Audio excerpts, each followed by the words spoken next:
Hello students, आज भगवान विश्वकर्मा का दिन है और उस भगवान विश्वकर्मा से हम प्रार्थना करना चाहते हैं कि जिस प्रकार से वो सृष्टि की रचना में सहायता किए थे, वैसे ही हमारे जितने भी विद्यार्थी स्टूडेंट हैं उनके भविष्य के निर्माण और उनकी प्रगति के लिए उन्हें आशीर्वाद दें। यही हम उस भगवान से प्रार्थना करते हैं। आज जो हम टॉपिक डिस्कस करने जा रहे हैं बच्चों, वो है wheat stone bridge. Wheat stone bridge नाम ही है, ब्रिज मीन्स दो के बीच में एक पुल बनना। तो वैसे ही वो यहाँ पे 4 रजिस्टर्स यूज करेंगे जो कि PQRS।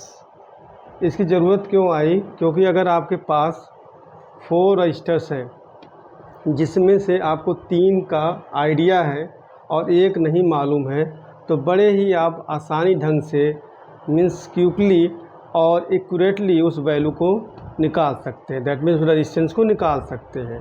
ठीक है, तो इसको व्हीट स्टोन ब्रिज ने दिया था, जो ब्रिटिश साइंटिस्ट थे, 1843 में दिया था। ठीक है, इसीलिए उन्होंने अपने ही नाम पे इस कॉन्सेप्ट को रखा।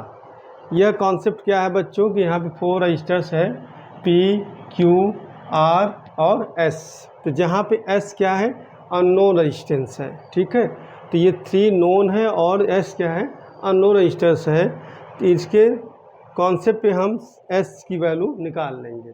ठीक है, यहाँ पे ये हुआ, it is an arrangement of 4 resistances use to determine one of these 3 resistances. आ रहा है ना इसमें बात कि 4 resistances, one of these resistances quickly and accurately in terms of the remaining 3 resistances, है ना।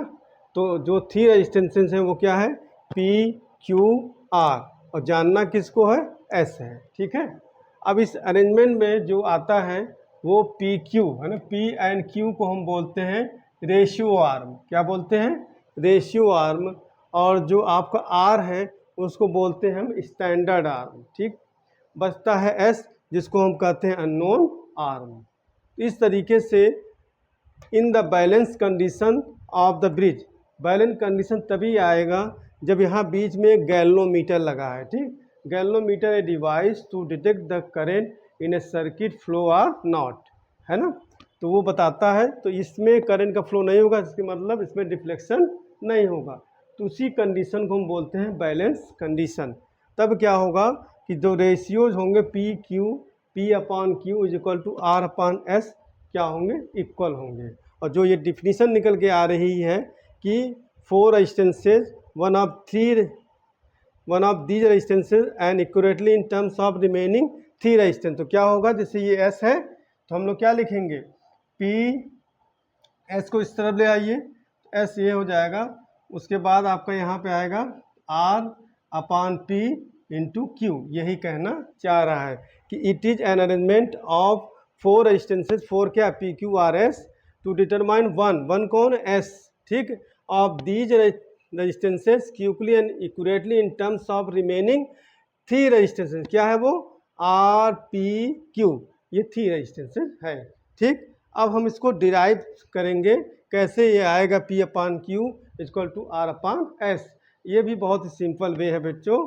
हम लोग क्या करेंगे, किरचॉफ्स रूल लगाएंगे और उसके बाद उसमें अप्लाई करके निकालेंगे। यहाँ सर्किट में क्या करेंगे कि जो बैटरी है उसका EMF एप्सिलॉन, और इसमें से करंट जो निकल रही I, वो क्या होगा, 2 पार्ट में डिवाइड हो जाएगा। ठीक, one is that I1, second is that I2, और जो गैल्वेनोमीटर में करंट फ्लो रहा वो IG।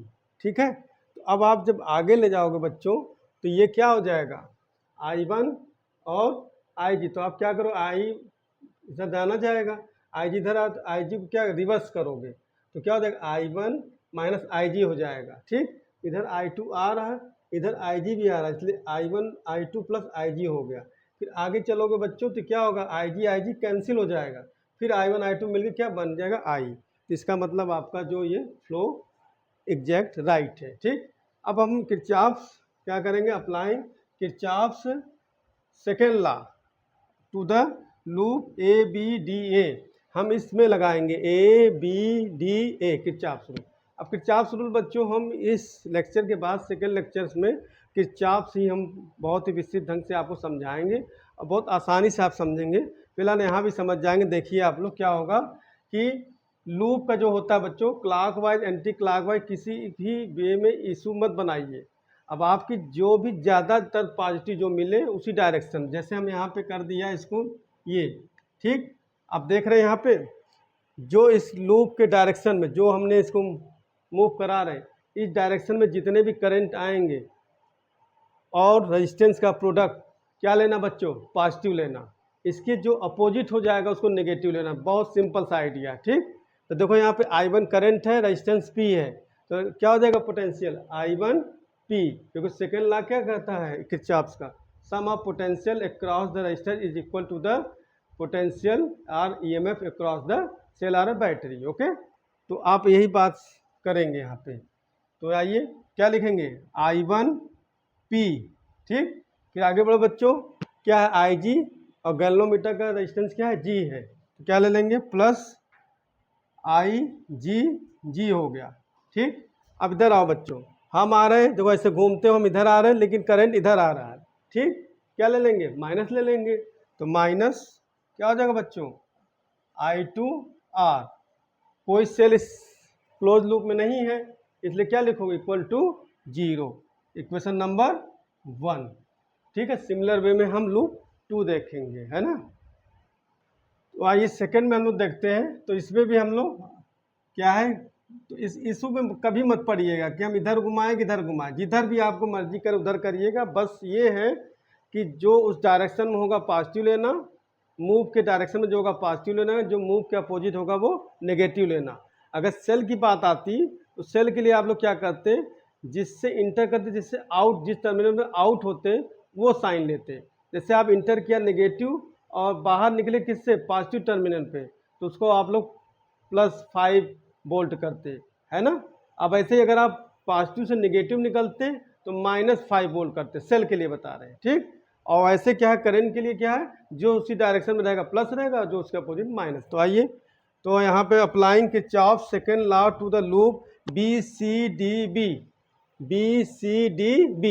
ठीक है ना। अब देखो हम लोग इसी डायरेक्शन में जा रहे हैं, ये क्या हो गए प्लस, इसको मल्टीप्लाई करें क्या हो गया Q, फिर क्या हो गया I1 माइनस IG हो गया, ठीक। आगे बढ़ो बच्चों, इधर आओगे, अभी इधर आ रहा है तो क्या हो जाएगा, माइनस ले लेना, तो माइनस ले लोगे क्या होगा S, क्या हो जाएगा I2 प्लस IG। ओके, समझ में आ रहा होगा ना अच्छे से, बहुत अच्छे समझ में आएगा बच्चों। फिर इसके बाद आप इधर आओ, हम ऐसे चल रहे हैं और ये करंट इस तरफ आ रहा है, क्या ले लेंगे, माइनस ले लेंगे, ठीक। तो माइनस क्या हो जाएगा IG इंटू कैपिटल G। कोई सेल इसमें है क्लोज में, नहीं है, इसलिए नहीं होगा, इक्वल टू 0, इक्वेशन नंबर 2, ठीक। ये आ गया। अब क्या हो, in balance condition of the bridge, है ना, condition in balance condition of the bridge क्या होता है बच्चों, IG equal to 0, IG equal to 0 इसमें लगा दीजिए, तो equation then equations 1 and 2 becomes, है ना बेटा, क्या हो जाएगा, बिकम्स लगा दो, IG 0 क्या हो गया I1 P और minus I2 R equal to 0 और I1 P equal to I2 R, equation number 3।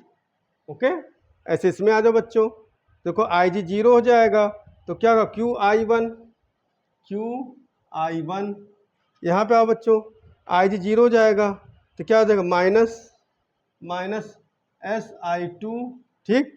और ये तो IG 0 सब 0 हो गया, इक्वल टू 0, तो हम लिखेंगे क्या R, क्या हो जाएगा बेटा QI1 equal to SI2, equation number 4।